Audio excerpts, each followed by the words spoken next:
Since the dawn of time, farts have been at the center of awkwardness, discussion, and humor. From the first ever pull my finger joke to the silent but deadly encounter in closed spaces. But are farts a sign of a more serious problem? Does it matter if they're stinky? What if you're just plain gassy all the time? And what can you do about it? I'm going to answer all those questions here today and give you a recipe that's going to keep your gut in check here on A Warehouse Chef.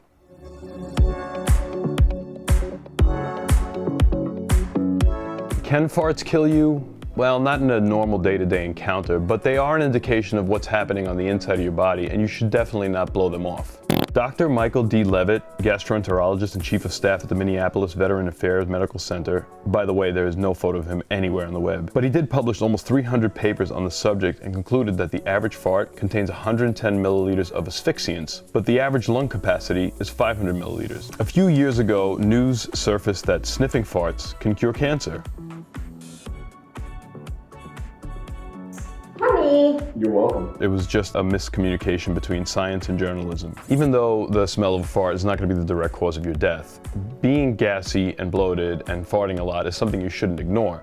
And just look at it from a logical perspective. Let's say it's the 3rd of July. The forecast calls for beautiful weather all week, temperatures reaching in the upper 90s.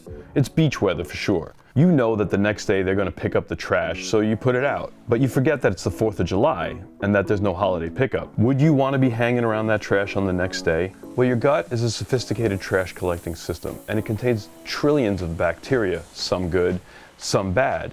If your gut is at 98.6 degrees all the time in total darkness, and there's nothing to keep the bad bacteria in check, well, it's going to be as stinky as it is in a trash can outside on the 4th of July. The bacteria in your gut is known as microbiota, and a lot of it's good and a lot of it's bad. And there's trillions and trillions of organisms, potentially thousands of different strains. It's almost uncharted territory that science is starting to realize the significance of right now. If the ecosystem in your body is not in check, your farts can stink pretty badly, but there are other contributing factors as well. Some people can't digest certain types of food. Like me, I have a very hard time digesting grains, so I avoid them. I have a really hard time digesting food products that have phytic acid in them. So that is a problem for me. Also, you may just be consuming too many carbonated beverages.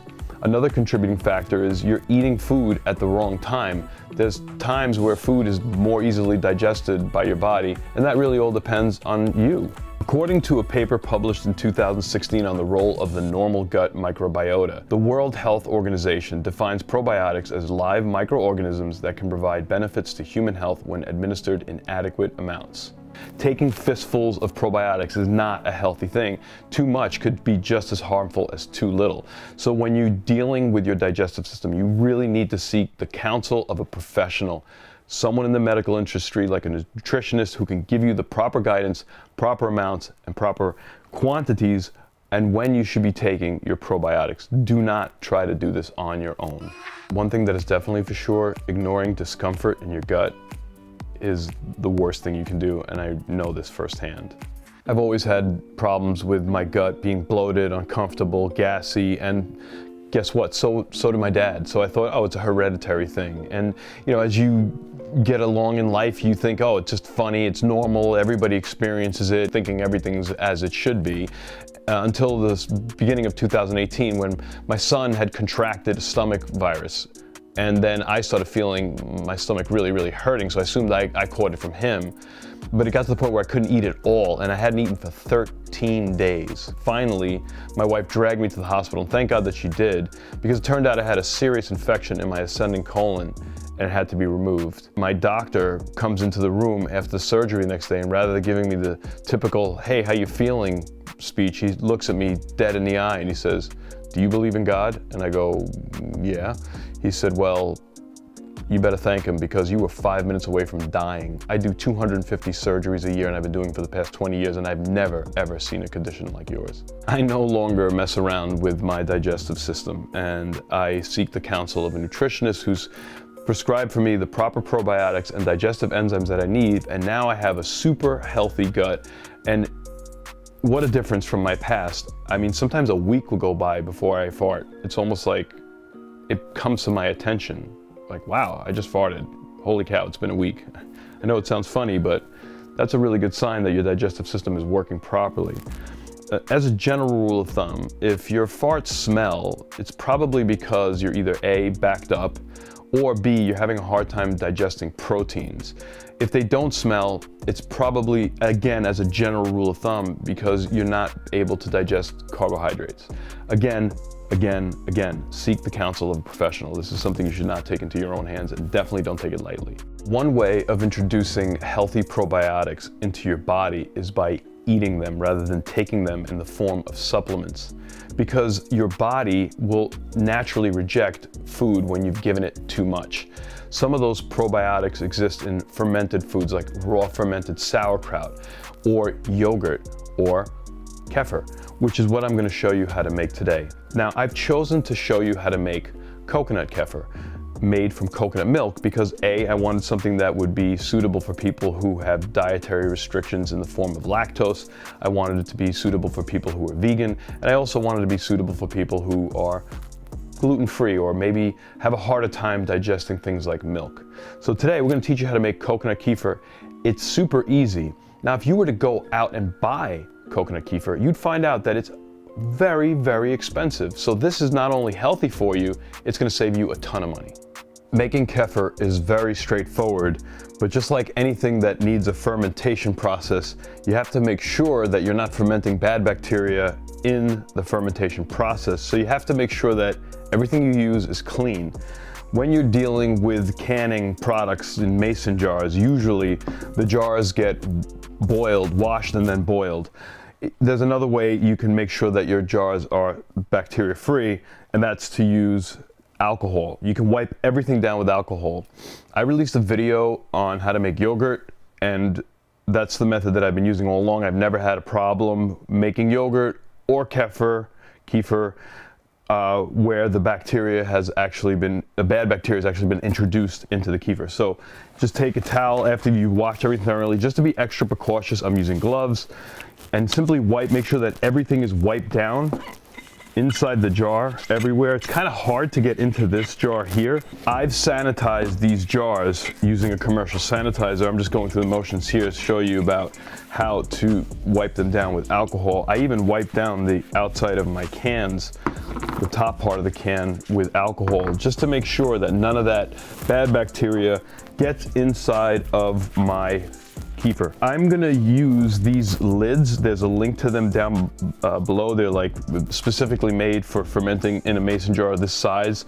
These are half-gallon mason jars. You don't need to purchase these. I just find them really convenient. We're going to be doing 2 kefir methods today. I have this easy kefir starter here. I purchased this from Amazon. There are other ones. This one got very good reviews. I'm also going to be making kefir with my probiotic. This requires 1 package per quart, and the beautiful thing is if you save a cup of your kefir when you're done with it, you can use that as a starter for your next batch of kefir, which is a way to save money, and that's indefinite. It's not like yogurt. It'll keep multiplying and multiplying. So save a cup when you're done, and you'll be able to use in the future. You won't have to buy these all the time. When it comes to making kefir with a probiotic, I add 2 of my capsules per quart. This is a fairly thick organic coconut cream. It's just that. There's nothing else in it. It's coconut cream. I buy this by the case from Amazon or Vitacost, depending on who's cheaper. It's really quite thick. You can shake the cans, but it doesn't really do a good job of mixing it up. So you're gonna have to scoop it out. And to do that, I just make sure that the spoon that I use to scoop out the coconut milk into the jars is sanitized and the alcohol's been evaporated as well. So I have a quart of coconut milk in one, a quart of coconut milk in the other. I'm just gonna add to this one package of culture, because this says that this package is good for 1 quart of milk. I'm going to put on my lid. Now this lid has an open and a closed feature. So let's start with it closed. I'm going to screw it on the kefir cap, give it a shake so that all that coconut milk and the kefir gets mixed in together. And basically that's it. You leave it at room temperature for 18 to 24 hours. It really all depends on the temperature that your room is room temperature. So if you're a little cooler, it might take 24 hours. What you will notice is that it will thicken, and that's the indication that once it's thick, almost like a watered down yogurt, it's done. And then you put this on open, so that the air and the fermentation process can escape. Now here, we're going to take 2 of my probiotic capsules, open them up, drop them in, put my cap on closed. There's a little notch that tells you that it's closed. Shake it up, set it to open. The lid actually pops up, so you know that it's open. Now, why did I do 2? Why did I do a probiotic and why did I do a easy kefir starter? They taste different. The kefir starter is going to be a little more sour. You may not appreciate that flavor. The probiotic one is going to be a lot less sour. Once these are fermented, you're going to put them in the refrigerator and drink them to your heart's content. If you're going to be making kefir with the probiotic, you need to add new probiotic to the new kefir that you're going to make. If you're going to be making kefir with easy kefir starter, you can save a little bit and not have to purchase these packages, which are kind of pricey. And that's pretty much it. You're ready to go. Tomorrow we'll give these a taste and see how they turn out. It's been roughly 22 hours since the fermentation process of this began.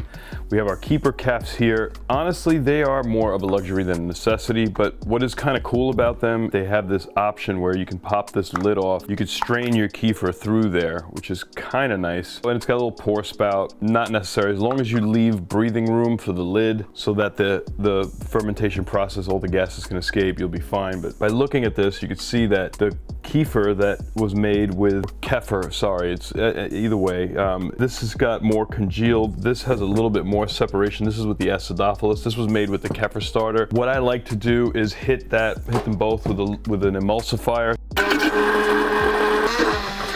Kefir that's made with the starter is a little bit more sour. Let's give that a taste. It tastes more like a coconut yogurt, whereas the kefir that's made with the acidophilus, it's just a little bit sweeter. Either way, it's up to your personal preference. I actually like the one made with the starter a little bit better. I don't mind that sour taste. As a matter of fact, I made a probiotic dressing for salads in a video, link is up above, where I used a commercial yogurt kefir, and I have a feeling that it would work really, really well with this coconut kefir. Take your gut health seriously. I know we kid around a little bit, but definitely if you're having digestive issues, if you have a problem with gas and bloating, you really need to see a nutritionist. For me, what seemed to work the best was a combination of finding out which foods bothered me, the proper balance of digestive enzymes and probiotics. I can't recommend that for you. You're gonna have to find that out on your own and again, seek a professional. If you have any comments or any suggestions, please leave them down below. I appreciate you watching this and sharing this video, and thank you for subscribing in advance. We'll see you again very soon.